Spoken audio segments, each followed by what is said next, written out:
So I've just given you the handout that includes, there's two components to the assignment that's due on Tuesday. Both of them are related to the standard step method, which we're going to be doing today in class.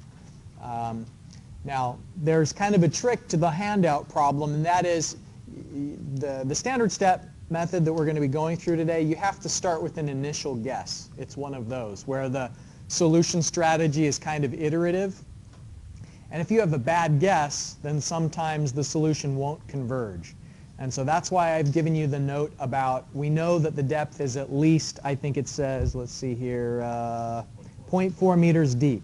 Because if you start with any depth less than that, then the answer will never converge.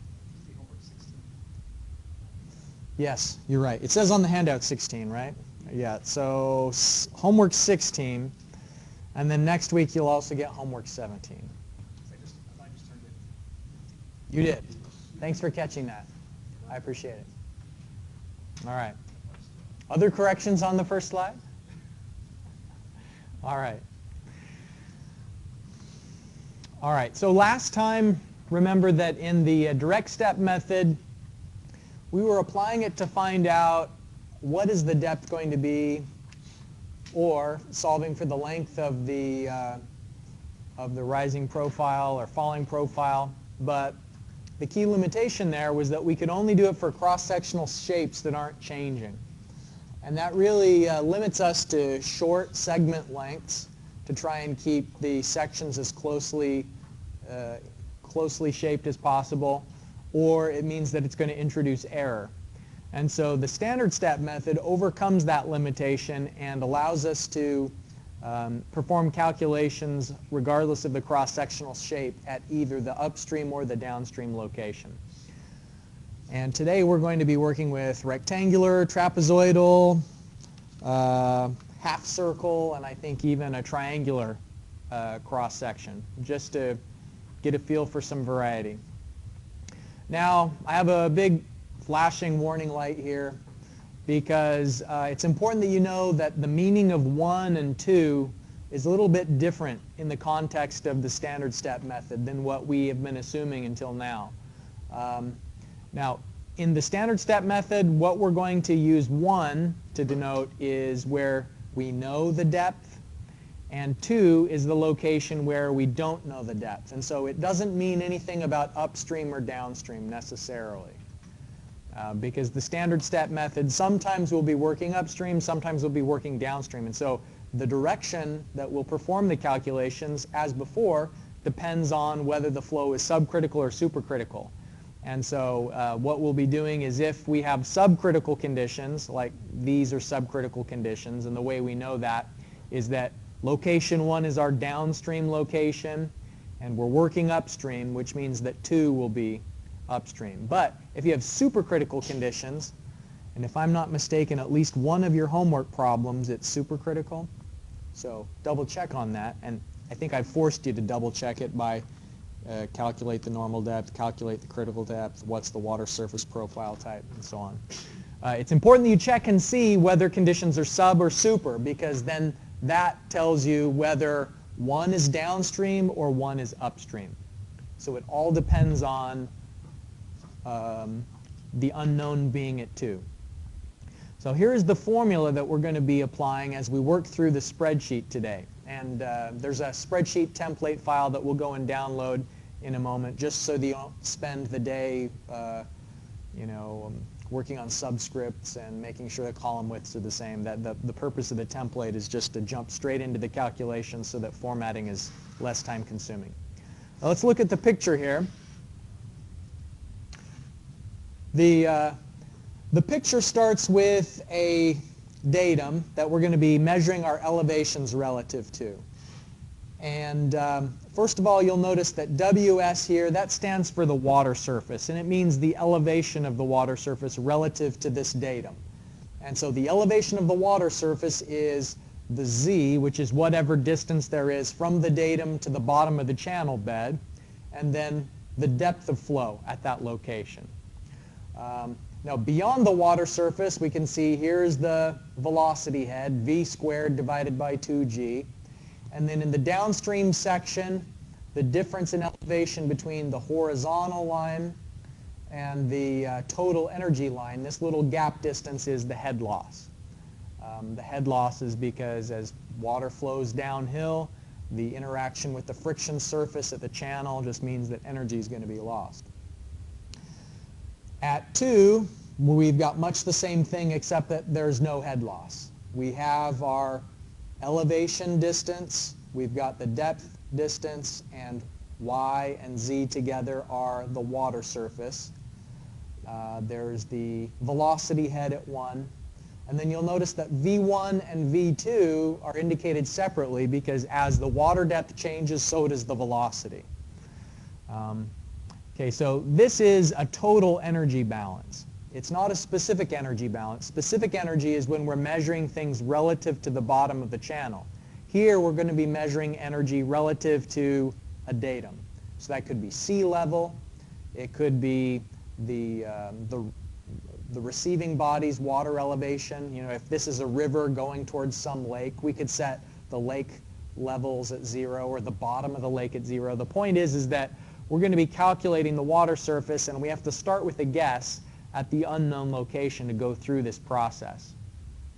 Now, there's an important thing. I've got a little star here, a note, that this form of the equation is if we have subcritical flow. The equation is different if you have supercritical flow because the head loss would be with the 2 term rather than with the 1 term. Because remember, we're always going to say that 1 is where we know and 2 is where there's the unknown. And so when we're working in the direction of upstream, then this picture is we're working upstream, and this equation is we're working upstream. What we're saying is that the energy at 1 plus the head loss is how much energy there was at 2. But if number 1 was the upstream location and 2 was the downstream, then we'd need to say the energy at 2 plus the head loss is how much energy there was at 1. So be sensitive to that fact. And you may put a little note on your homework assignment if supercritical conditions change this energy equation. Move the head loss to the other side of the energy equation if you have supercritical flow. I didn't see anybody writing when I said that. That just means you'll lock it in your ironclad memories, which is even better. All right. Maybe that's best. You can't watch it while you take the exam, though. So take a note, a mental or on paper, but the important thing is that this is conditional on whether conditions are subcritical or supercritical. That tells you where the head loss is going to be, since the definition of 1 and 2 have more to do with where the unknown is rather than the direction of flow. All right, I've beat that dead horse long enough. Here's the method that we're going to be going through. You know, I've translated this method into the spreadsheet template, but it's important that we kind of go through each one of these terms and understand what we're getting at in each of the formulas. So this is the same picture as before, where 1 is downstream, 2 is upstream. So this is for a subcritical problem, where we're working from a known, which is downstream. We're trying to find out what is the unknown depth upstream. So at the beginning of this process, we have to assume some guess value for the water surface at 2. And how to know what's a good guess? You know, maybe it should be a little more or a little less than the depth at 1 is. And so I offer the suggestion here to look at the water surface profile classification. So if you have an M1 profile, then that would give you a hint if you're going upstream whether the depth would be deeper or shallower. And you know, whether it's an S profile, an M profile, those profiles can give you an idea of maybe what is a starting point for the guess. But make it fairly close to the original Y1 because the method will kind of self-correct and help you to update your guess in subsequent steps. What we'll do then, once we assume some guess depth, then we're going to have to find out if that was the depth, then what would be the head loss. And so we'll calculate the energy at 2, meaning the energy which is the depth that elevation above the datum and the velocity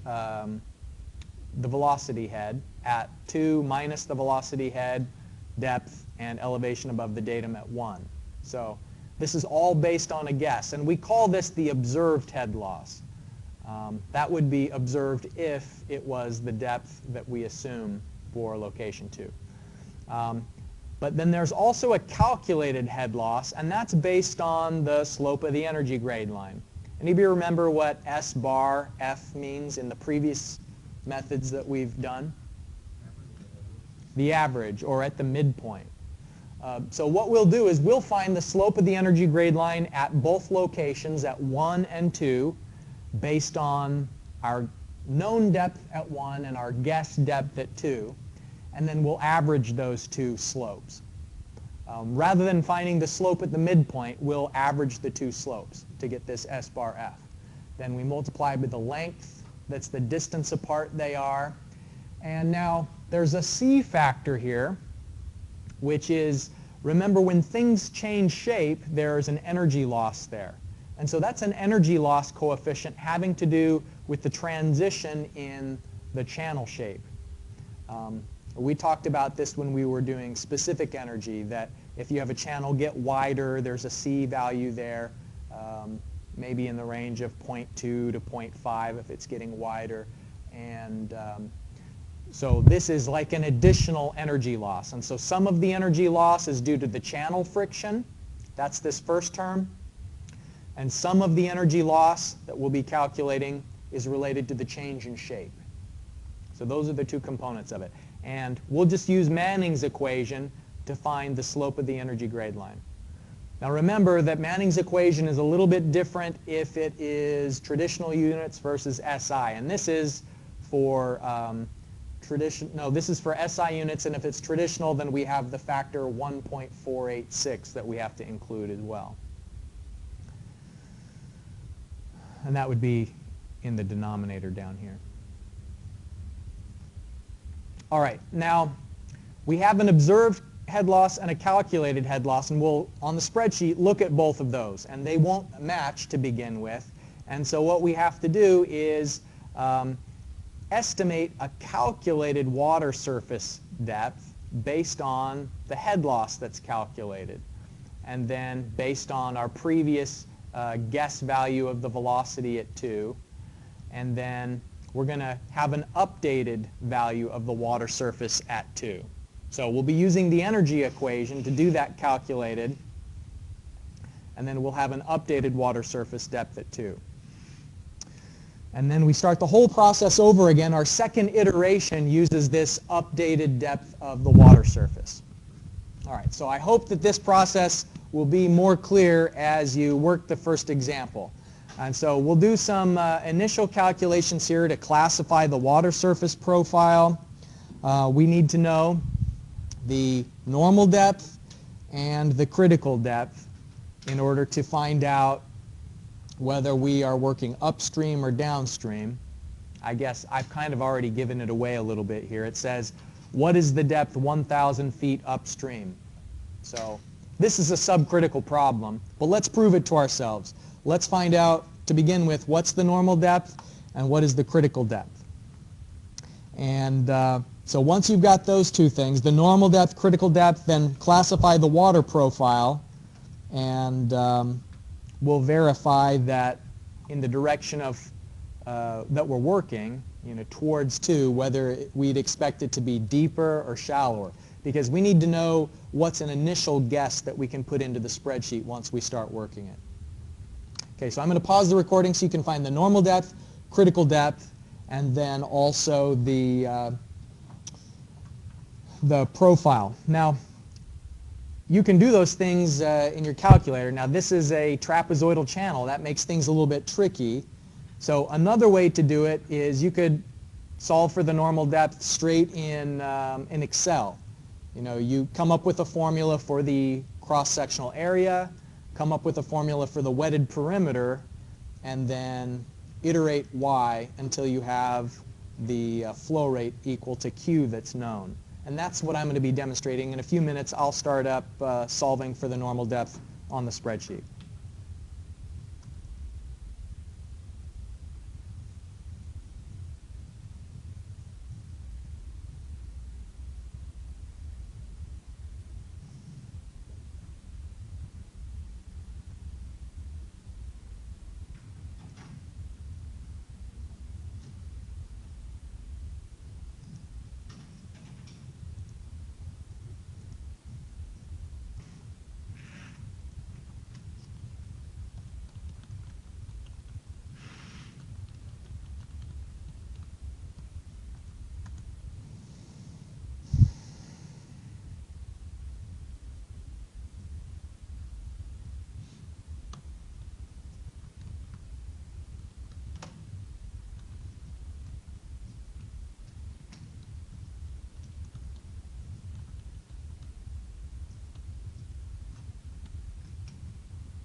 Thank you.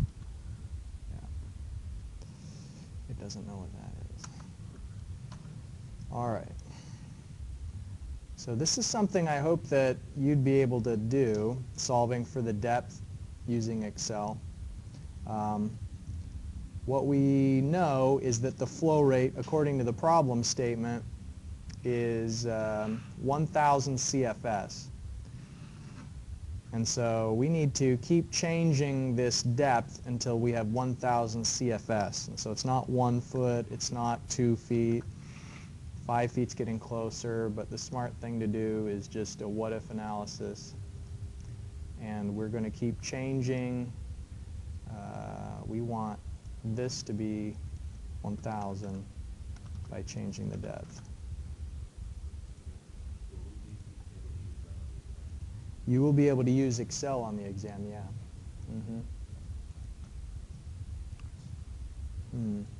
Shouldn't be 27 feet, so that means I've got a formula error someplace. Let's double check.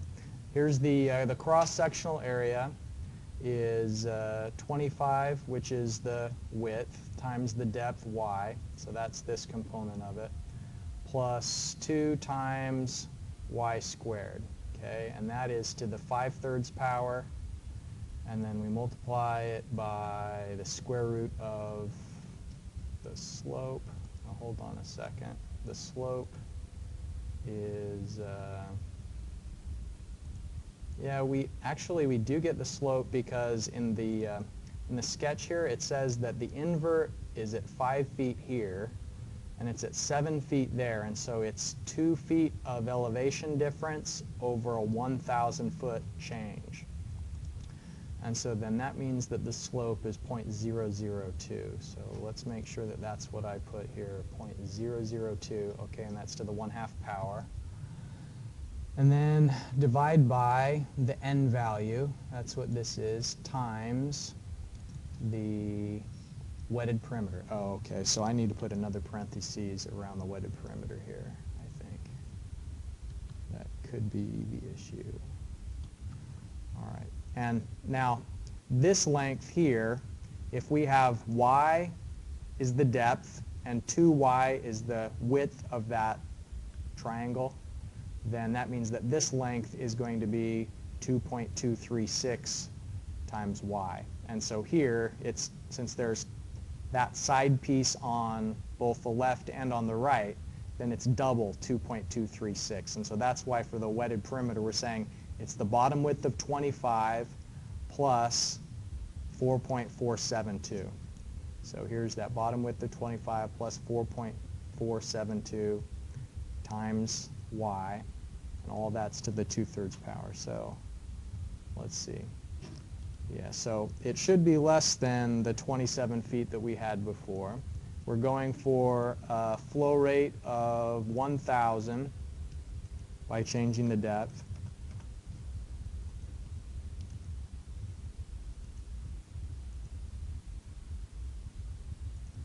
That's better, but that's still not right, actually.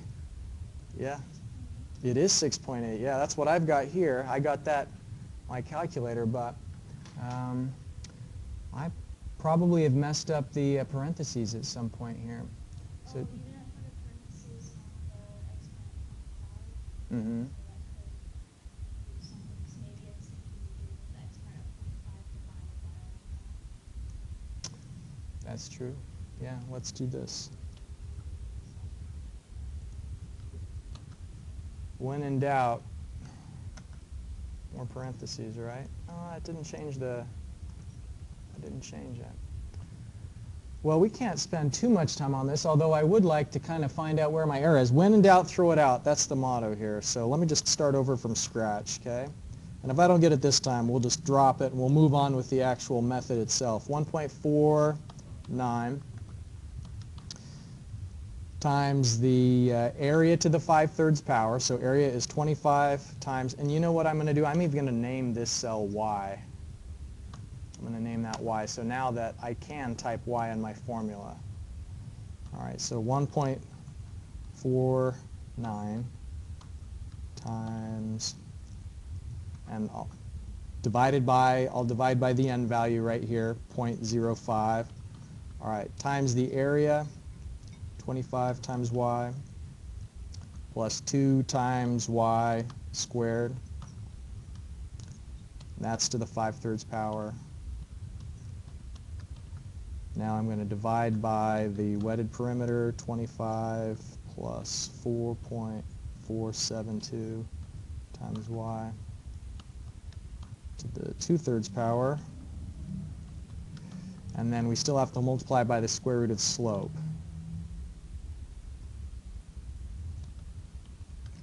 .002. All right, so now 6.848. Hey, it worked. All right, so we did it. Third time's the charm, I suppose. All right, so that's the normal depth. And if we combine that with solving the critical depth, finding 3.346 feet. So the Froude number equation is what we can do to solve for the critical depth. So we know the flow rate. So Q squared times the top width. And the top width, because the channel is trapezoidal, will be 25 plus 4 times y, whatever the depth happens to be. And then g is 32.2. Since we're working in traditional units, that's acceleration in terms of feet per second squared. And then here should be the cross-sectional area. So the formula for that, as above, was 25 times the depth plus 2y squared. Mm-hmm. Sure. Yeah. If you have the drawing here, then it says the invert, that means the bottom of the channel is at an elevation of 5 feet above the datum for section 1, which is the downstream section. And then at the upstream section, it says the invert elevation is 7 feet. So it's simply the delta y divided by the delta x. And so it's 7 minus 5 is 2. And then divide that by the 1,000 feet apart that they are. So that defines the channel slope. All right, so the Froude number, if you solve for the unknown y in that function, then we get 3.346. And we could do a similar approach with Excel, but I'm not going to tempt fate twice. You get the idea.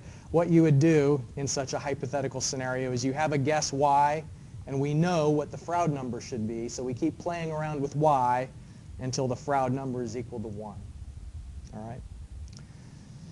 So having those two things helps us to know that the normal depth is greater than this given depth at the location of interest. So where we're talking about here at section 1, the depth is 5. Okay, so what we had found through the normal and the critical is the normal is more than 5 and the critical is less. So the y value is in between the normal and the critical. The normal is more than the critical, which makes it an M profile. And since the depth is between the two, that's an M2 profile. And characteristic of an M2 profile is where it's getting deeper upstream. So the whole point is that we have a guess value that we're going to have to make for what is the depth at section 2. Our guess for the section at section 2 should be more than 5 feet because it's deeper as we go upstream. So keep that in mind. All right, so now open up that template file that I loaded onto MU Online. In fact, I need to go get it as well. All right, so example 1. We've got our picture, the downstream section and the upstream section. And for all of the known parameters, we can already put in the data that we have. And so we can start filling in, for example, that the depth at 1 is 5 feet. Just straight off the drawing, we know that. The area at location 1.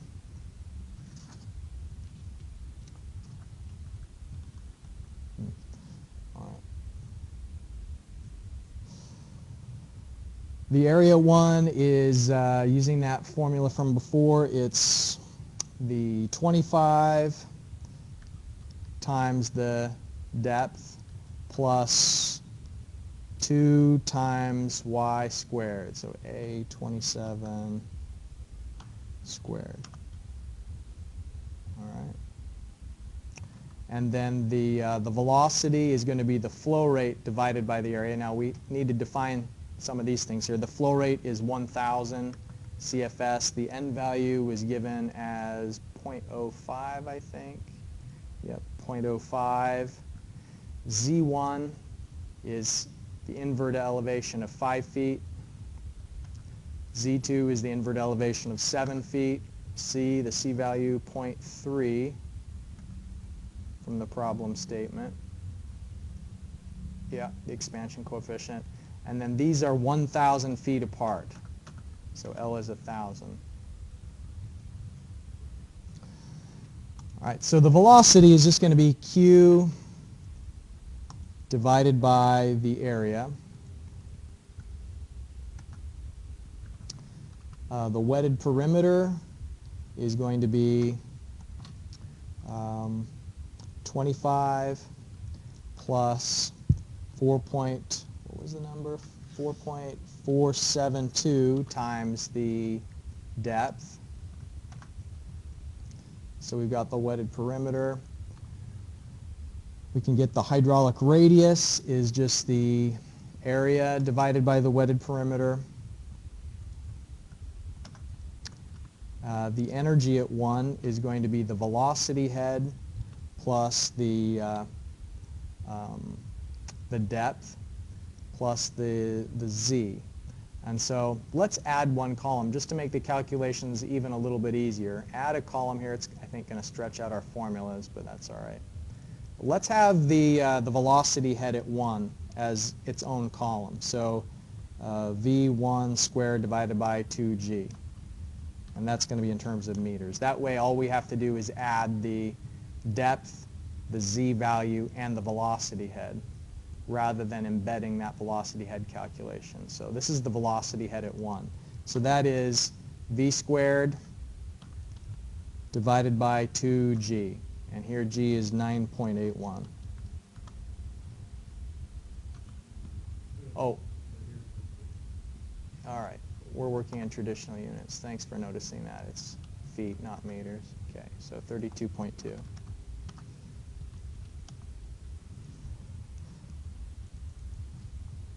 All right, so the energy that we're talking about at 1 includes Z1, it includes the depth, and the velocity head.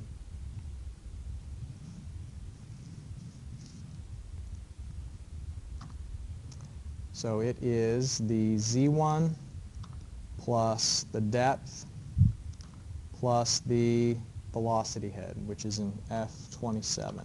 I'm going to anchor that reference up to B20 because I always want it to be looking up at that same depth. Okay, now the slope of the energy grade line, we're going to use Manning's equation to solve for the slope of the energy grade line at 1. Here's the traditional units version of the slope of the energy grade line. So it's N times Q divided by 1.49 times A times R to the 2/3 power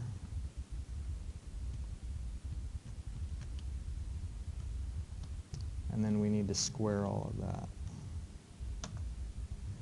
All right. So let me pause and walk around to see if you're getting all of those on your spreadsheets. Now nothing's going to be changing at the known section regardless of what the conditions are doing at 2. So these will always be the same. So we have to initially assume some depth at section 2.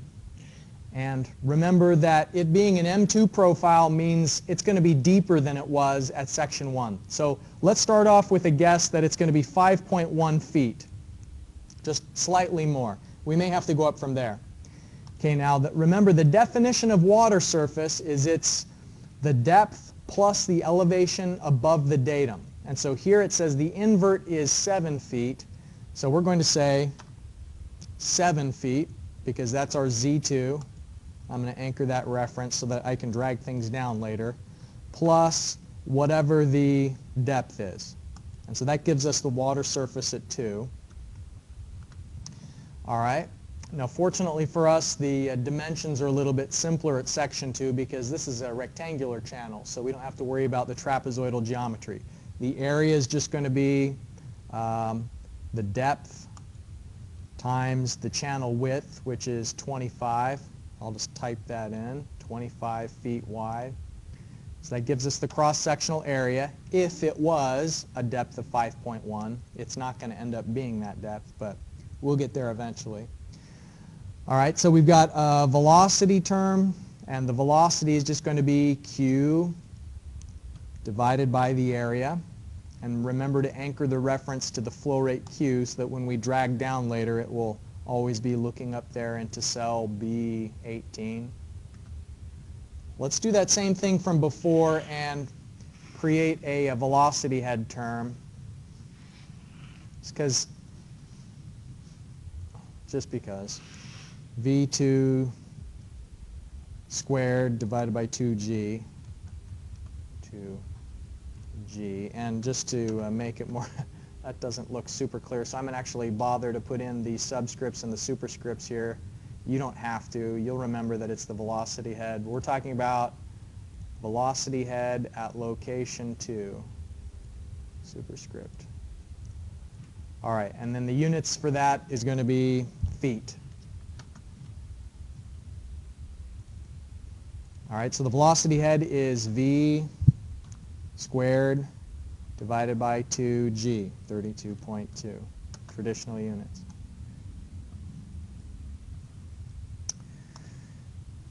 Okay, for a rectangular channel like this, the wetted perimeter is just going to be 25 plus 2 times the depth. So I've got the 25 keyed in plus 2 times the depth, this guess depth of 5.1 feet.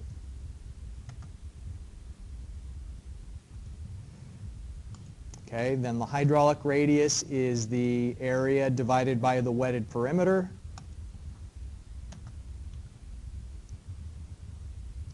And now the energy at 2 is going to be the Z2, anchor that reference, plus the depth at 2, plus the velocity head at 2. Mm-hmm.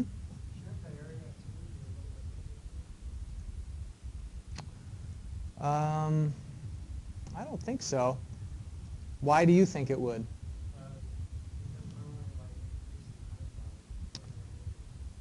Well, but remember that this one is rectangular rather than trapezoidal. Yeah.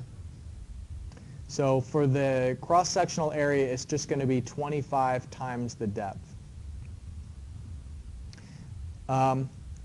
By the way, when we were calculating E2, I guess another way to do that is it could be water surface at 2 plus the velocity head.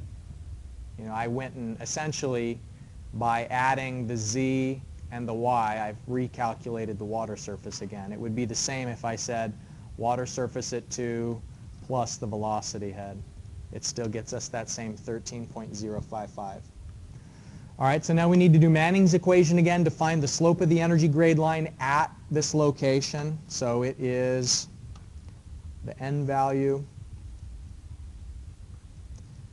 times Q divided by 1.49 times the area times the hydraulic radius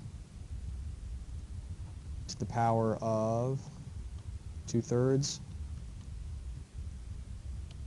And then all of that is squared. Oh, I missed a parentheses.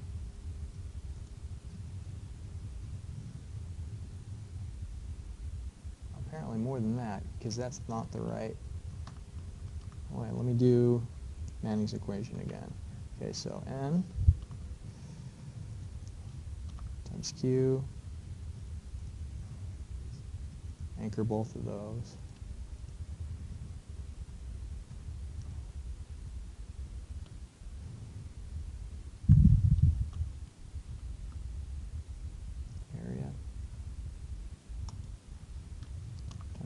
calc radius to the 2/3 power.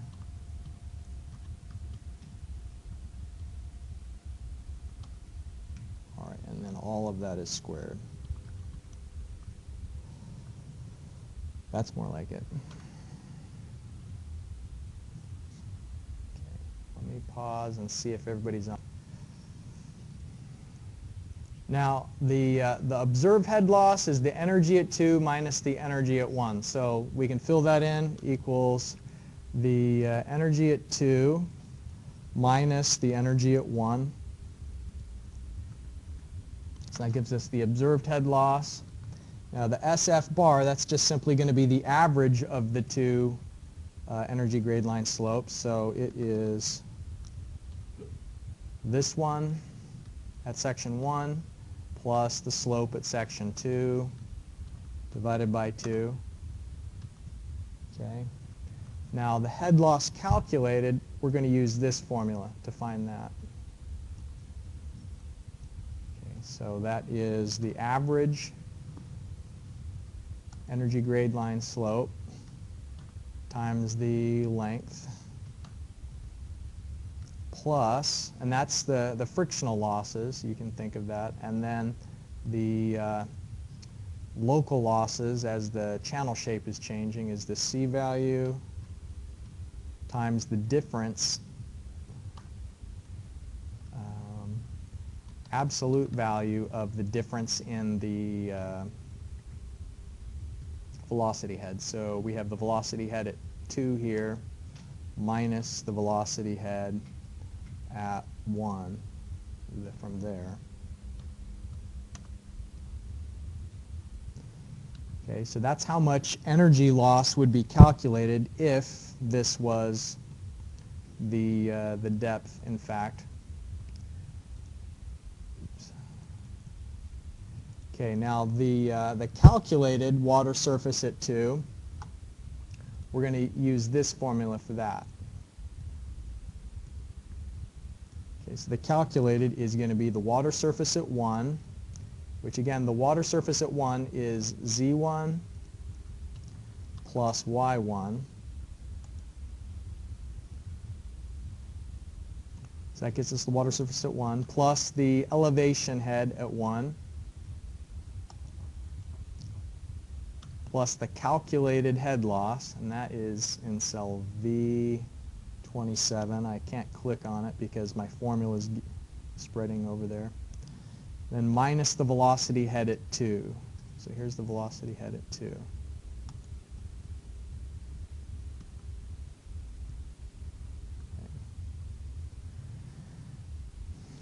Then our updated water surface at 2 is going to be the average of the calculated water surface at 2 and then the previous water surface at 2 that we had based before we did any calculations. And so our water surface at 2 before was this, and here's our new version, so it's just the average of those two. So it is this calculated one plus the previous divided by 2. And so if we want to have an indicator of convergence, we can calculate this percent difference. And what we're trying to find out is how different is our new version of the water surface at 2 compared to the old one, assuming that this new one is more correct because we've gone through this process of making adjustments. And so it'll be the difference between the two, updated minus, it'll be updated minus the previous divided by the updated times 100.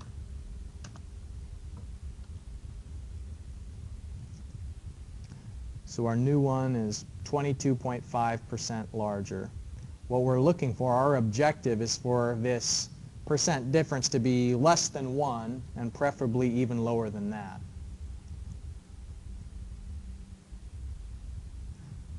So here's where we go. The known section data, that's always going to be the same. So we should be able to drag this. Hopefully we can just drag it down a bunch of times and there won't be any changes. No, I didn't anchor something to be able to do that. Oh, is it? Oh, okay, so it should always be 5 if it was increasing that. We want to make sure that it's always 5 for the y1. Yeah, okay. Oh, but here, what's going on with that? I guess my velocity formula needs to be anchored relative to this q. All right, now all that's the same. So our new value of y2, what should we use for that? Well, we get that new value of y2 with this updated water surface. Remember, what is the definition of water surface depth? It is elevation and the flow depth. And so this has both. And so we can say the new version of y2 is going to be this updated minus the z2. Because we know that water surface includes two components, depth, which is y, and the delta z. And so we will subtract that delta z, and that gives us our new value to guess for the depth at 2. And so you can guess where we go from here. Calculate the new water surface, calculate the new geometric parameters, find out what's the updated water surface and so on, and then that'll tell you what to use as your next guess. And so we keep iterating until we get down to percent difference of, in our case, we can get it, if we're measuring it to the nearest tenth of a percent, down to 0.0 by the end of this table. So go ahead and do that. Okay, so I think we can just drag everything down. Let's see. Looking good so far.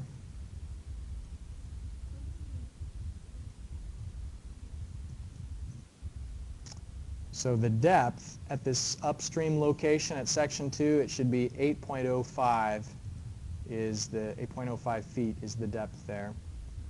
So you can see the sequential guesses of depth aren't really changing much at all. The difference is getting closer and closer to 0. Any questions about the process there? Okay. Let's look at one other example.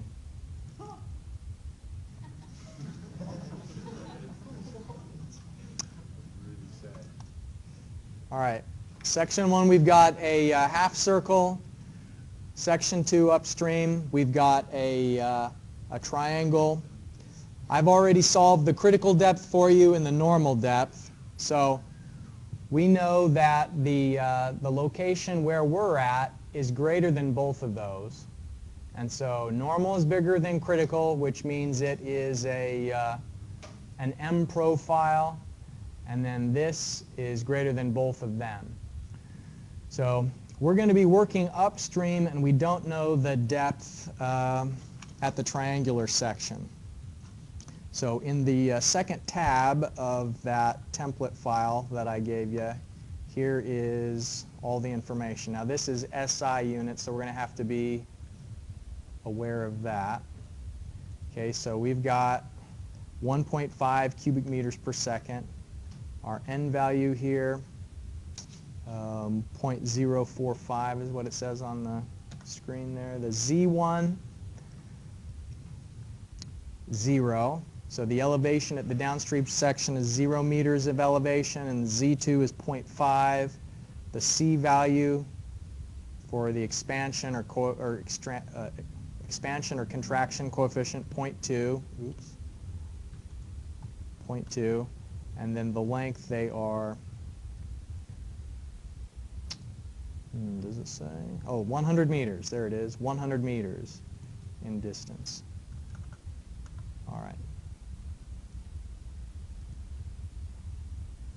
So we can calculate these known parameters where it is the half circle. The depth is 1.5. The area of the half circle is going to be pi d squared divided by 4 divided by 2, or I guess pi r squared divided by 2, right? So pi r squared, well, this is the radius, divided by 2. Okay, the velocity is q divided by area. The wetted perimeter, okay, that'll be pi r.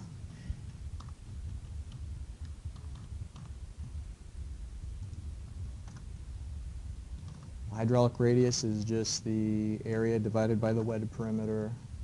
And then the energy is going to be the velocity head, the elevation head, and the depth.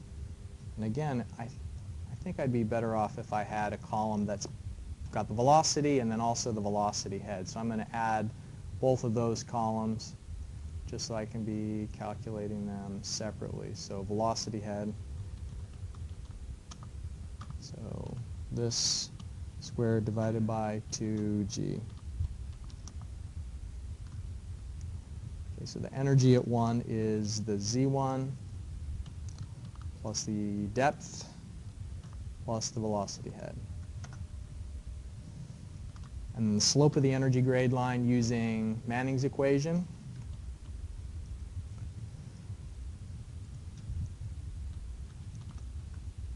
Q divided by the area times the hydraulic radius to the power of 2/3. All of that is squared. All right. What should we guess for conditions at 2? 2 is upstream. So is it going to be deeper or shallower upstream?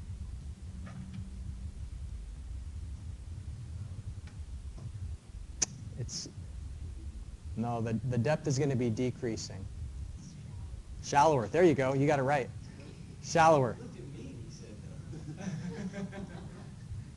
no. Huh? All right. 1.4. That's a good starting point.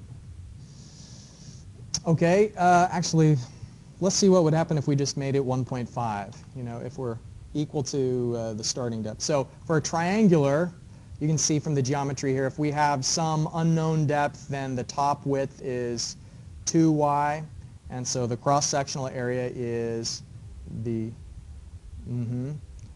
okay, 0.5 times this times 2y. Pi 22. Okay, the velocity is q divided by the area. This is our velocity head at 2. So it is v squared divided by 2g.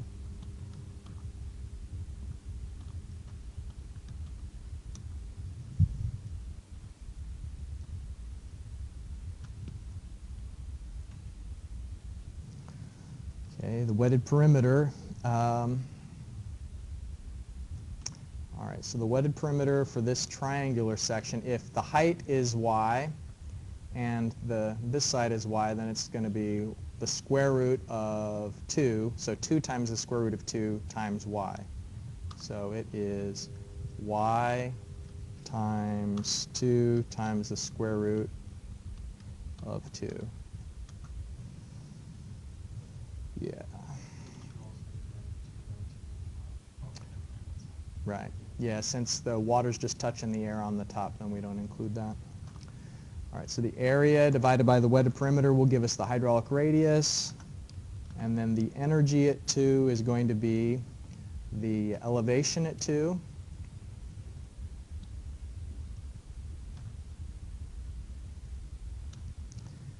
Plus the depth plus the velocity head. Okay, slope of the energy grade line from Manning's equation.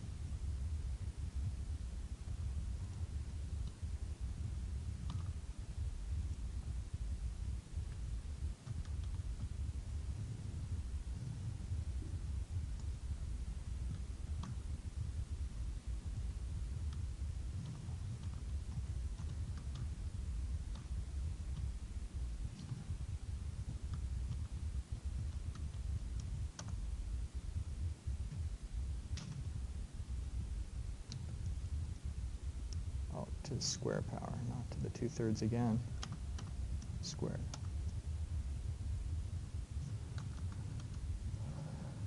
Okay, the observed head loss is E2 minus E1.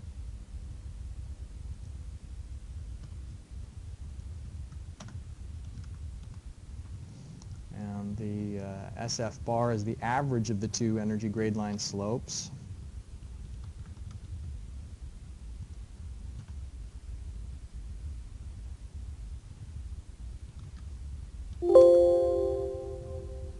Didn't like that.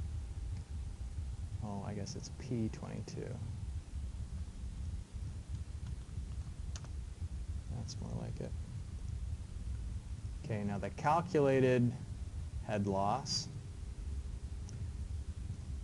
we use this formula.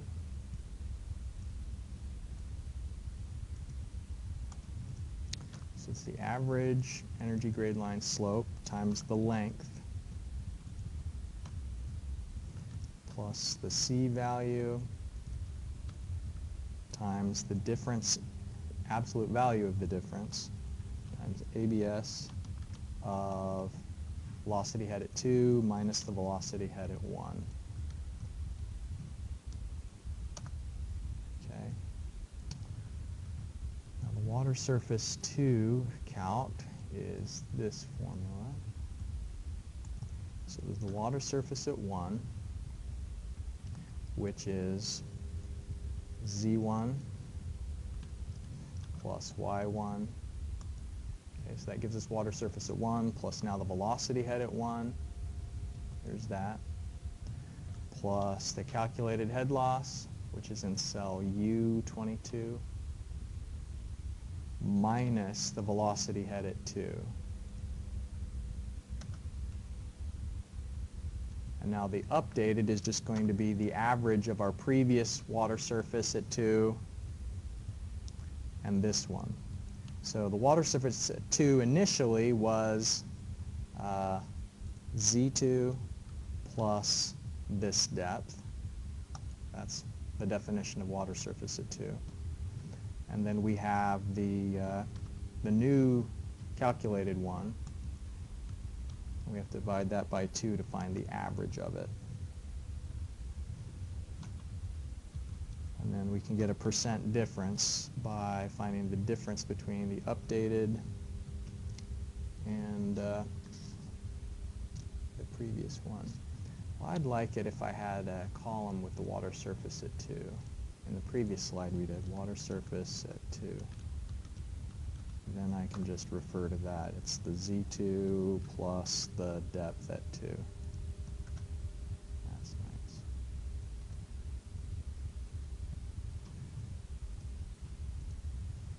Okay, so the percent difference is going to be the new one minus the old water surface at 2 divided by the new times 100. All right. So it's now 4:45. We're out of time, but what you remember from before, I'll just tell you the one last thing that you'd need to do to solve this. We'd drag all these through so that we have them unchanging, 1.5 the whole time. And then what you do for this new value of y2 is it's based on the updated. And so the new value of y2 will be the updated water surface at 2 minus the elevation at 2. So this Z2 amount. So now we've got a new guess of y2, and all of the other formulas we can just copy down all the way until the solution converges. And you can see, with fingers crossed, yep, it converges to a depth of 1.26 meters, and that will be the depth at location 2. All right, that's it for today. Now, the homework assignment is this same method on 2 different problems, and I've given you some hints on the second problem on the handout. Please feel free to stop by my office hours or send me an email if you run into any trouble. I'll see you next week.